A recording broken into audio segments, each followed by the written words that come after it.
자, 안녕하세요.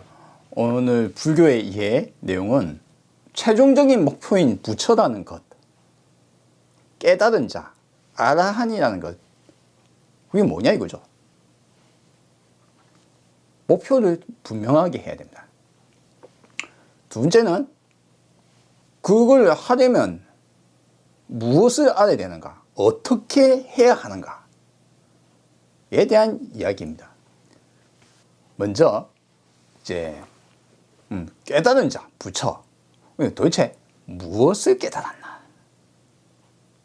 우리 석가모니 부처님께서는 도대체 무엇을 어떻게 깨달으셨길래 부처님이 되셨는가? 이 세상을 바로 보고 직시하셨으며 지혜의 눈을 뜨셔서 이제 더 이상 고통에 빠지지 않게 되었는가? 그래서 이제 부처님의 말씀에 따르자면 부처님이 깨우침을 얻으신 가장 중요한 근본 내용은 연기법이다 라고 말씀하십니다. 연기법이란 무엇인가? 연에서 일어난다, 연관되어서 일어난다가 이제 연기법입니다.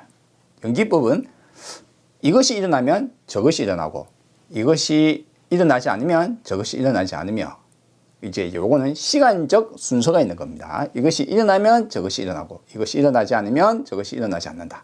그러면 이제 요거 사이에 연관이 있다는 이야기죠. 연관이 없으면 이것이 일어나든 말든 따로 독립적으로 움직이겠죠. 근데 이것이 일어나면 저것이 일어난다. 요거 두 개는 연관이 있다라는 이야기입니다. 그 다음에 이것이 있으면 저것이 있고, 이것이 없으면 저것이 없다. 유무, 이것이 있으면 저것도 있고, 이것이 없으면 저것도 없다. 요거 두 개가 연관이 되어 있다는 거죠. 연관이 되어 있어서 이것이 없으면 저것이 없다는 거예요. 즉 이것이 있어야 저것이 있다는 말입니다. 이거는 이제 어떤 논리적 상관관계 또는 공간적 상관관계, 양쪽을 볼 수 있습니다. 이렇게 이제 두 가지 측면에서 볼 수 있는 것이 연기법입니다. 우리나라 말로 치자면 시간적 연기성을 이야기하자면 이와 같이 이야기할 수 있습니다. 콩 심은데 콩 나고 팥 심은데 팥 나더라. 콩 심은데 팥이 나진 않죠. 콩을 심었기 때문에 콩이 나는 겁니다. 이게 인과, 원인과 결과, 씨앗과 열매가 연관이 있다. 연관이 있기 때문에 이 인과연의 법칙은 사실 과학적이고 이성적이죠. 그렇습니다. 종교적이지 않아요. 사실 벌써 연기법 자체가 굉장히 이성적이고 철학적이며 과학적입니다. 그래서 불교가 과학적입니다. 왜냐하면 부처님의 법은 연기법을 기반으로 하고 있기 때문이에요. 부처님이 무엇을 깨달았다? 연기법을 깨달았다. 이 세상이 전부 다 연관되어서 일어나더라. 와. 거기서 나온 법들이 이제 막 생성됩니다. 무상. 모두가 연관되어 있기 때문에 혼자 독립적으로 있을 수 없다. 독립적으로 있을 수 없으면 어떻게 되느냐? 영원불멸할 수 없다. 항상 할 수 없다. 변화할 수밖에 없다. 왜? 영향을 받으니까요. 연관되어 있으니까. 저 산 위의 바위는 바람에 깎여 나간다. 비바람에 깎여 나간다. 풍화작용이 일어난다. 우리는 알고 있죠. 과학적으로. 과거 사람들은 보면 저 바위는 항상 그 바위 같아요. 근데 그 바위가 시간에 따라서 깎여 나간다는 것을 부처님은 말씀하신 거예요. 태양과 달이 항상 뜨는 것 같지만 근데 그것도 바뀌어 나간다. 이걸 연기법을 기반으로 세상에 대해서 이제 원리를 파악하신 겁니다. 어마어마하신 거죠. 아직까지 천둥소리니 지동소리니 별이니 이게 뭔지도 모르던 시절입니다. 지금부터 2500년 전에. 이 연기법을 기반으로 한 모든 불법, 무상, 무아, 독립적이고 영원불멸한 무엇인가 나라는 것이 없더라. 이걸 이제 연기법과 무상무아를 확연하게 아시고 나니까 이제 욕망의 불이, 어리석음의 불이, 싸움의, 투쟁의 불이 꺼집니다. 탐진치 삼독이 사라집니다. 또한 내가 최고야 이런 생각도 사라집니다. 이건 이제 원래 부처님 초기 불법은 있었는데 탐진치로 이제 줄여가면서 여기 하나가 살짝 빠졌어요. 내가 최고라고 우기지 않는다 라는 이제 부처님 초기 설법에 들어가 있습니다. 부처님은 내가 최고라고 이야기 안 하시는 거예요, 한마디로. 이렇게 이제 부처님께서 연기법을 기반으로 해서 깨달으셨습니다. 이게 깨달은 내용입니다. 그러면 깨닫게 되면 어떻게 되느냐? 부처란 무엇이냐? 부처가 되면 이 깨달음을 얻게 되면 어떻게 바뀌느냐? 깨달음을 얻게 되면 일단 마음이 편안해집니다. 우리는 우리의 욕구, 욕망, 또한 잘못된 관념, 생각, 또한 내가 원치 않는 사유, 사고, 생각들이 마구 일어나고 왔다 갔다 하게 되어 있습니다. 인간은 그렇습니다. 그런데 깨달은 자는 이와 같은 것들이 이제 사라집니다. 마음이 이제 텅 비게 됩니다. 마음이 조용해지고 이 잡념들이나 잡생각들이 싹 사라지고 나면 조용해지거든요. 그걸 표현을 뭐라 했냐면 니르바나라고 합니다. 이제 니르바나는 열반이라고 표현을 하죠. 우리나라 중국을 거쳐서 우리나라 들어온 것이, 열반은 뒤에 단어가 뭐 표현하자면 열반적정이라고 표현을 합니다. 고요하고 고요하다. 고요할 적자, 고요할 정자입니다.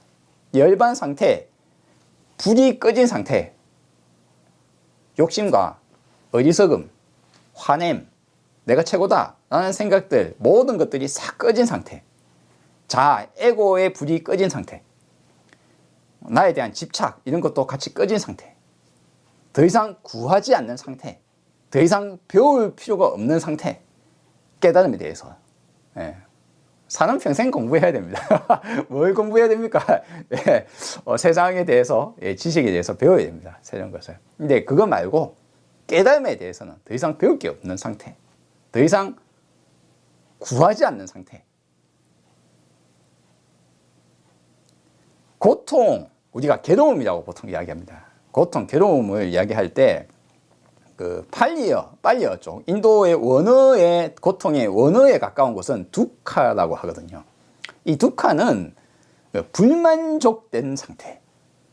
보통 이렇게 이제 이런 단어가 같이 들어가 있습니다. 불만족이라는 것과 고통스럽다라는 괴로움이라는 것이 같이 들어가 있는 단어가 이제 두카예요. 그래서 사실 이 괴로움의 근원적인 모습 중에 하나는 뭐냐 하면은 바로 만족되지 않은 상태를 말하는 겁니다. 뭐 또 다른 말로 하자면 이렇게 이야기했어요. 고통 중에 우리가 많이 들어보셨습니까? 구부득고, 구하는데 얻어지지 않는 부득고 고통. 내가 저 재산을, 내가 저 시험에 합격을 해야 되는데, 취직을 해야 되는데, 좋은 여자를 만나야 되는데, 아름다운 여자를 만나고 싶은데, 내가 뭔가 하고 싶은데 구하지만 구해지지 않는 것에 대한 고통이라고 이제 합니다. 이걸 구부득고라고 해요. 근데 구하는 게 없어지면 어찌 됩니까? 구하려는 게 사라지면 고통이 구부득고가 없어지죠. 이 구하려는 것이 사라진 상태를 무위라고 합니다. 하려는 바가 없음, 무위의 행동을 합니다. 예를 들어서 완전 백수 아닌 이상해요. 예를 들어서 뭐 대학교를 마치고 취업을 해야 되겠다, 취업 공부를 해야 되겠다. 취업 공부를 하는데 이게 구하려고 하고 취업을 해야지 만족되는 상태의 마음 상태라면 구부득과의 고통이 있어요. 근데 지금 이제 마음 편안하단 말이에요. 구하려고 하지 않아요. 취업을 해도 돼요, 안 해도 돼요. 그냥 지금 상태에 나에 알맞은 것인 취업을 하거나 창업을 하거나 일을 하거나 뭘 해도 그것을 하더라도 하려는 바 없이 하고 있을 때는 고통이 찾아오지 않습니다. 취업 공부하고 있는데 행복한 거예요. 그럴 수 있습니까? 예, 그럴 수 있습니다. 예를 들어서 제가 유튜버잖아요. 자, 유튜버 제가 구독자 25명이에요. 저는 25명 대단하다 생각합니다. 예. 근데 제 목표는 구독자 수 뭐 한 100만 명 됐으면 좋겠어요. 자, 그런데 100만 명이 되기까지 항상 아직도 20명, 5명밖에 안 됐네. 오늘도 한 명도 안 늘었네 라고 생각하고 있으면 어떻게 됩니까? 고통스럽겠죠. 많은 유튜버 초보자들은 여기에 먼저 부딪혀가지고 나가 떨어집니다. 언젠가 컨텐츠만 좋으면 무조건 성공할 수 있음에도 불구하고 마음에서 져버립니다. 조급해서.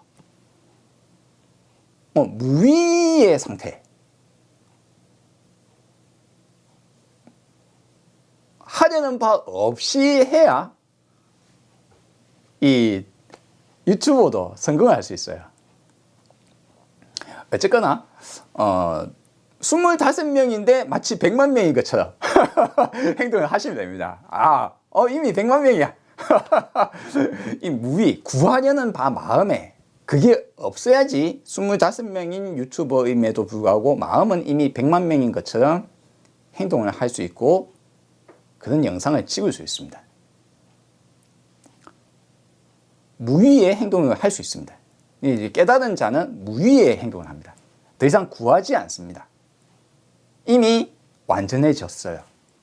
완전하다고 표현을 하니까 어찌 보면 이제 완전한 건 없을 수밖에 없거든요. 인간이란 완전할 수 없습니다. 그런데 어쨌거나 마음 상태가 더 이상 구하려는 이 것이 없는 상태. 이것은 다 연관되어 있습니다. 무상무화와 연관이 되어 있습니다. 무상하단 말이에요. 늙어간단 말이에요. 언젠간 죽는단 말입니다. 내 사랑하는 사람도 죽고 우리 부모님도 죽고 내 아들도 죽고 내 마누라도 죽고 내 친구도 죽고 나도 죽습니다. 오늘 이 순간순간에 지금 이 순간에 현존해서 항상 더 이상 구하지 않는 상태라는 것은 무상하다는 것을 알기 때문입니다. 무상하다는 것을 모르면 항상 하기를 바라게 됩니다.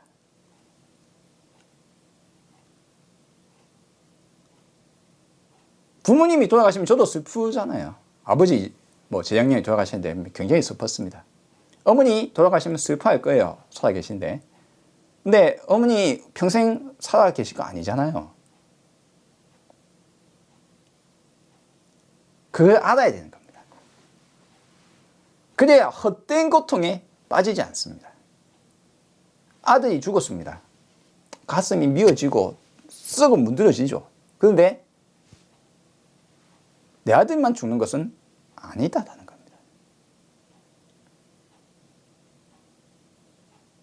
있는 그대로 본다는 것은 때로는 잔혹하기도 합니다. 근데 잔혹하다, 아니다라고 하는 것은 인간의 감정이 개입이 되어 있는 거예요. 사실을 있는 그대로 볼 필요가 있습니다. 있는 그대로 보는 자, 이게 부처거든요. 헛된 고통에 빠지지 않는다. 더 이상 구하지 않는다.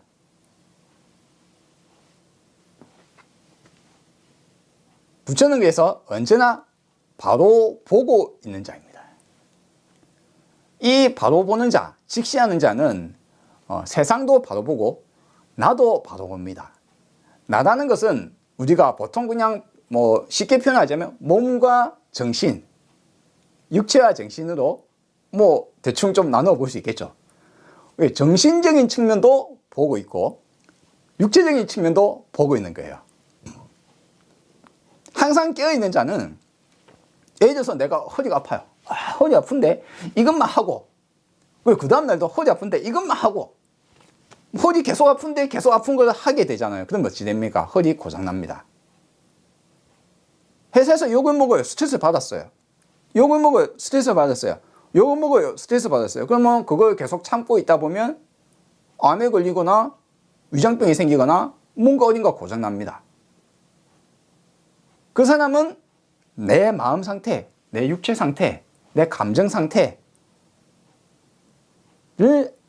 안 보고 있는 거예요. 바로 보는 자, 내 몸과 정신과 마음도 바로 본다. 바로 보면 아프네. 이 자세 하면 안 되겠다. 운동도 해야 되겠네. 올바로 보게 되면 바로 서게 됩니다. 부처는 그래서 바로 보는 자, 놓치지 않고 계속 현 상황, 지금 이 상태의 나의 몸과 마음, 정신 상태와 세상을 바로 보고 있는 자가 이제 부처가 됩니다. 이 부처는 그래서 이제 부처되는 방법을 이제 설하셨어요. 부처되는 방법이 무엇입니까? 앞에 말씀드렸다시피 부처가 깨달은 연기법에 따른 세상을 이제 보는 방법, 무상, 무아, 연기법. 세상의 모든 것이 연관되어서 일어나더라. 이걸 깨달아라. 무상, 무아하다는 것을 알게 되어라. 그러기 위해서 어떻게 수행을 하라. 신, 수, 심, 법. 신은 몸이에요, 육체. 수는 받아들이는 감각기관이 받아들이고 정신과 이런 것들이 받아들이는 겁니다. 그래서 육체적으로 느낄 수 있는 다양한 감각적 수납을 다 수에 해당합니다. 심, 마음, 정신, 즉 마음 상태, 심, 법, 세상과 나가 움직이는 원리, 이것들을 보아라. 이게 이제 사념처 수행이라고 해요. 그게 관수행입니다. 그러면 이것은 앞에도 말씀드렸다시피 부처님이 원래 끼어있는 상태, 깨달음의 상태에서 하고 계신 거예요. 그래서 사념처 수행은 부처님이 원래 하고 계신, 부처님이 평소에 하고 계신 것을 따라서 하는 거예요. 따라하기입니다. 따라하기. 부처님이 원래 하고 계신 거, 원래 부처가 되고 아란이 되고 나면 그냥 그거 하고 있어요. 이렇게. 왜냐하면 아란인데, 부처인데 내 몸도, 내 정신도, 내 마음도 어떻게 움직이는지 모르면서 뭐 이렇게 있는 멍한 사람은 부처가 아닙니다. 아란이 아니에요. 그래서 아란은 내 몸과 정신, 마음 상태, 내가 받아들이는 모든 것들에 대해서 이렇게 놓치지 않고 보고 있는 자. 세상에 대해서도 놓치지 않고 보고 있는 자. 이것이 아란이며 부처입니다. 그리고 그걸 하는 것이 수행 방법입니다.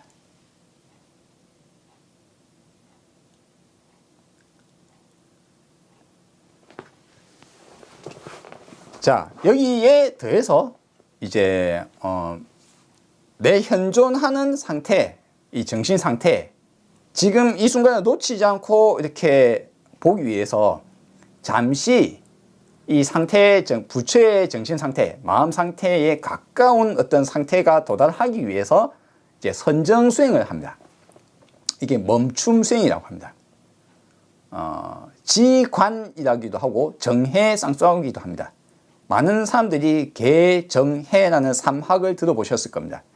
계는 지켜야 할 것, 우리가 어떤 도덕적 규범 깨닫기 위해서는 이걸 지켜야 된다. 다른 사람을 해치고 사악한 마음을 가져서는 깨닫지 못한다. 자, 계를 지키고 그 다음에 정해잖아요. 이게 정이 이 현재의 마음 상태를 이렇게 고요하게 깔아앉히는 상태를 말합니다. 정과 해, 지혜가 앞에 말씀드렸다시피 신수심법, 세상과 나의 마음, 나의 몸, 모든 것을 있는 그대로 바라보는 사람. 지혜의 눈으로 띄어진 상태로 보는 거죠. 이 지혜, 이제 관을 통해서, 바로 보는 것을 통해서 얻을 수 있습니다. 그래서 지관, 멈춤 수행과 관찰 수행, 이 두 가지를 통해서 우리가 부처가 될 수 있는 겁니다. 자, 여기까지 이야기하면 이제 부처는 무엇인가? 이거 부처가 되고 나면 무엇이 바뀌는가? 마음이 바뀌고 육체가 바뀝니다. 내 몸이 마음이 편안하단 말이에요. 그러면 이제 내 육체를 관찰도 같이 하게 돼요. 정신이 바뀌면서 육체도 같이 바뀌고 주변 사람에 미치는 영향도 차츰차츰 아주 서서히 바뀝니다. 싹 바뀌게 됩니다. 그 사람이 우리가 불교를 배우고 나면 그게 초선정에 들어가기만 해도 첫 깨달음을 얻어서 예류과에만 들어서도 이 사람은 자신의 삶이 확 드라마틱하게 바뀌는 것을 느낄 수 있습니다. 부처가 되면 이렇게 몸과 마음 상태가 바뀌어요. 몸, 정신이 바뀌기 때문에 몸도 같이 바뀌게 됩니다. 영향을 받는다라고 볼 수 있습니다. 그리고 주변 영향도 바뀌게 되면 이 사람의 살아가는 삶도 바뀌게 됩니다. 그리고 그 사람의 수행 방법은 어떻다? 수행 방법은 부처님께서 원래 하신 방법, 관찰 수행, 관수행, 원래 하고 계신 것. 가만히 이렇게 세상의 모든 것을 있는 그대로 비추어 보시는 거죠. 놓치지 않고. 자, 여기까지 이제 오늘 통과돼서 불교의 부처님이 무엇인가, 목표, 그 다음에 부처가 되고 나면 무엇이 바뀌는가, 무엇이 부처인가, 그 다음에 부처가 되기 위해서는 무엇을 해야 되는가 라는 것까지 이제 말씀을 드렸습니다. 또 다음에 뵙도록 하겠습니다.